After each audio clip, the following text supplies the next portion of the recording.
Hello guys, इसमें बिन्तोष साया होइन। म चाहिँ केही गरिरहेको छैन, बाइक पनि छैन। ड्याडीले बाइक लगाइरहेको दिनभरि घरमै बसिरहेको अनि एक्लै हो क्या। अनि चिया बनाउँदै बसिरहेको थिएँ, अनि टिभी हेर्दै बसिरहेको थिएँ क्या। अनि त्यही हो। अनि मेरो एउटा काम थियो क्या। अनि भनौँ न, मैले जुन अगाडि भिडियोहरू हालेको थिएँ नि त, तपाईँहरू मलाई मजाले चिन्नुहुन्छ होला। अनि मेरो बुलेट बाइक बेच्दा पनि म बाइक किन्छु भनेको थिएँ। पसल त्यही बाइक किन्ने पैसाले पसल खोल्छु भनेको थिएँ, त्यो पनि भएन। त्यही हुन्छ कि हरेक चिजहरू सोसियल मिडियामा यसरी बोलेर नहालिदिनु होला। हाम्रो प्राइभेट लाइफ, आफ्नो प्राइभेट थिङ्किङहरू होइन, यसरी बोलेर हाल्यो भने भोलिको दिन गाह्रो हुन्छ। त्यही हो, भन्नु त केही छैन। अनि त्यही मान्छेले कतिले खुट्टा तानिदिरहेको हुन्छ क्या, बोलेर यसरी हाल्यो भने होइन। अनि चिया बनाउँदै हो कि म चाहिँ खतरा चिया लभर हो नि त।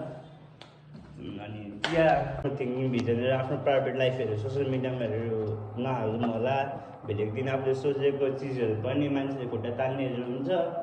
त्यही हो। अनि मैले जस्तै एउटा काममा म गएको थिएँ कि अघि, मेरो पर्सनल काममा गएको थिएँ, चिया स्टेसन खोल्छु भन्ने कुराहरू। सायद त्यो कुराहरू मैले खोल्न सक्दिनँ पनि हो, साथ सपोर्टहरू पनि छैन। धेरैलाई विश्वास गरिदिन्छ। अनि त्यही भएर मैले चाहिँ अब पसल खोल्ने कुरा क्यान्सल गर्दै हो होइन। हरेक काण्डै भयो भने ठुलै लफडा भयो भइदियो। अनि मैले पसल खोल्ने कुरा क्यान्सल हानिदिएको छु। अब के हुन्छ, आफ्नो भिजन नगर्छु होइन। त्यही हो कसलाई। अनि प्राइभेट लाइफहरू सेयर नगर्दा राम्रो बेटर हुन्छ होला जस्तो लाग्छ है मलाई चाहिँ। अनि त्यही हो, सोसियल मिडियामा त्यस्तो नगर्नु। त्यही हो, अनि केही छैन। अनि जो आफूले बोलेको वचन पुरा नगर्दाको लागि अलिकति दिने हुँदो रहेछ होइन। भने जस्तो पनि भएन, साथ सपोर्टहरू पनि भएन। अनि खुट्टा तान्नेहरू धेरै भइदियो, घरमै आइदियो मान्छे। अनि त्यही भएर मैले केही गर्न पाएन सोचेको चिजहरू।